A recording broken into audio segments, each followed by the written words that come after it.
Hi Wendell, this is Doug Sperling. It's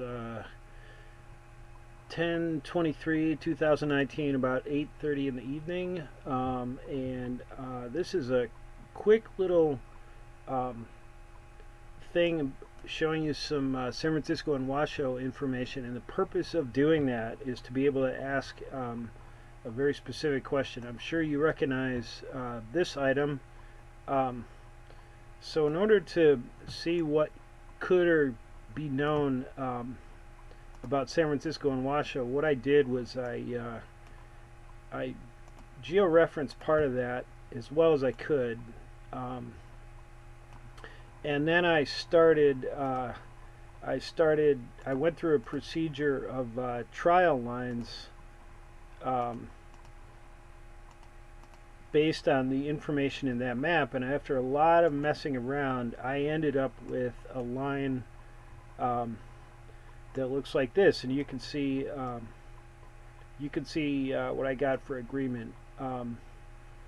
And this is basically interpreting this line in the Belaski map into the topography that I get from this tool. Let's see if it works well. Um, I'm gonna shut this off. The topography I get from the National Geographic tool that I've shown you before. So I use that plus the map plus a feature I'm going to show you here in a second. The map, I'm sorry, the DEM, the 3D digital elevation model, um, plus a feature. Um, this thing loads very slow. If we get too impatient with this, I'm just going to shut this down. This has to do with, this runs better on a Mac, believe it or not. Windows changed something recently and this does not load well. Um, anyway, the third feature I used, besides the information in the digital elevation model, the information in the topography, and this feature uh, right here. If you right click, one of your choices is show elevation profile.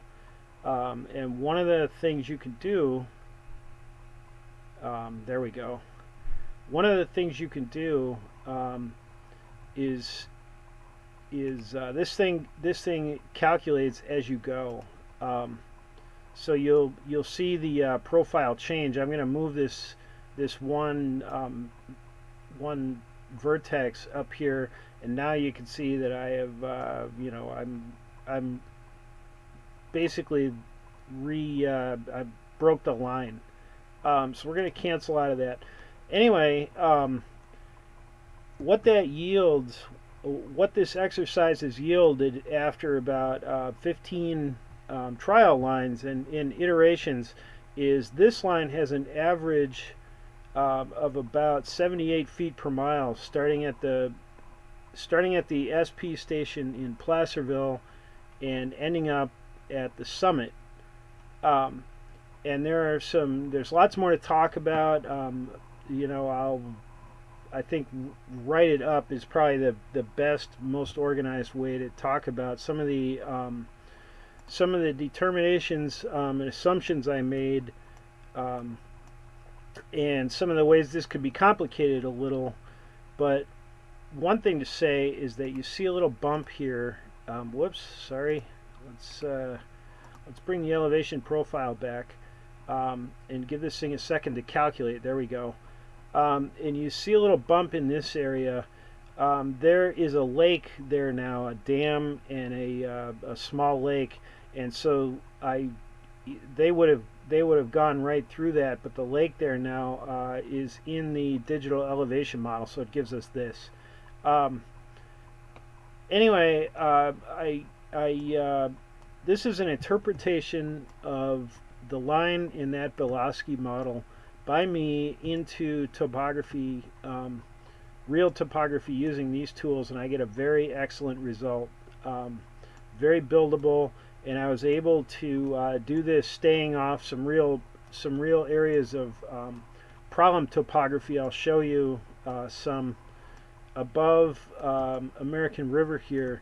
this is a very challenging area, and you can see, in fact, there is an aqueduct of some kind there now. I think it's a pipe, actually. Now it's a ditch, I guess. Um, anyway, this is almost half a vertical mile straight down into the river, and I expected this area would be very unstable, and I was quite concerned about the need for a constant rising line needing to swing over in here as I interpreted the line initially from the Bielowski map. But I think that we can get a sensible result without having to go over there, which is very encouraging. That kind of thing tells me that this potentially is a very viable and real project, and not just a fantastical idea or project.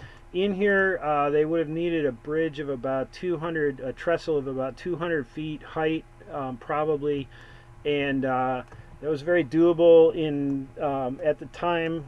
Remember, 1856, the Erie had a 267-foot high wooden viaduct at Portageville, New York, over the Genesee River. So very doable with the technology of the time.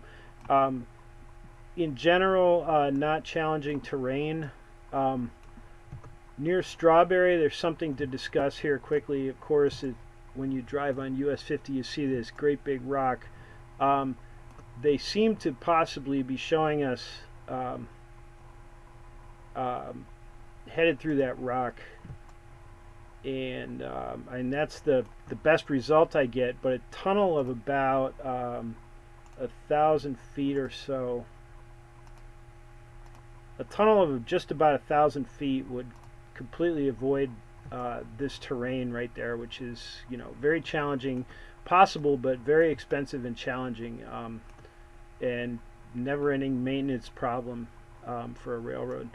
Anyway, I just wanted to show you this, and the reason I wanted to show you this is because I'd like to ask you if there is engineering documentation of any kind, to your knowledge, available. I understand from printed works that surveys were done of this line. Do you know anything about any surviving documentation anywhere? Because that information can be interpreted into or used in a modern database to really analyze the line with a lot of specificity. And before I spent a lot of time refining this, and it is, at least with the tools I'm using here, I'm doing it manually the way they used to, and it's laborious. Here, I'll show you what I mean by laborious. We're going to go down to Los Angeles here. Whoops, that's not Los Angeles. We're going to go down to Elizabeth Lake Canyon, near Los Angeles, and I'll show you a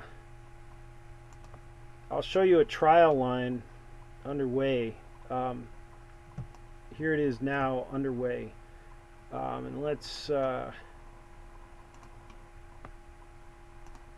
so one segment at a time, and I place the curves, and then I calculate the I run various trial lines to get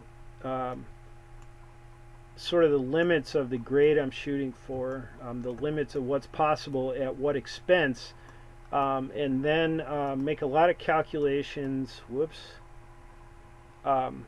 Make a lot of calculations regarding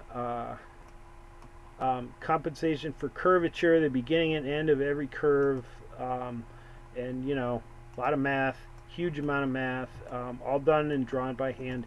Anyway, to establish what kind of line was possible in here. That doesn't mean, possible using the technology of the time, and real engineering principles and techniques and real topography. So anyway, before I do an exercise like this on that whole line, which is a lot of work, I would love to establish that survey documents are not known, and I would think that determining if they are in fact known or not, a good way to find that out would be to ask you, because I'm sure, given where you are and where this was headed, that this is interesting to you and you would know. So anyway, if you know anything about that, I'd love to hear about it.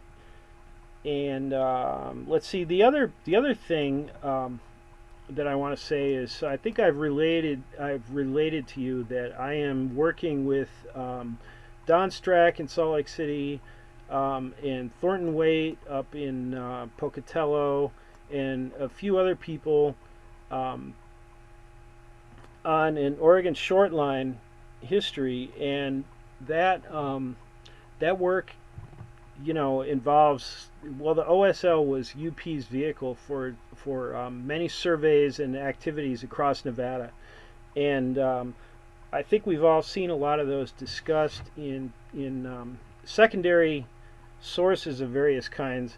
But what I'd like to know is, as far as you're aware, are there any survey documents surviving from any of those Oregon short line efforts? I would love to hear about that, because I am planning to do a similar exercise for all of those lines, just to be able to discuss in a little more detail and specificity, sort of,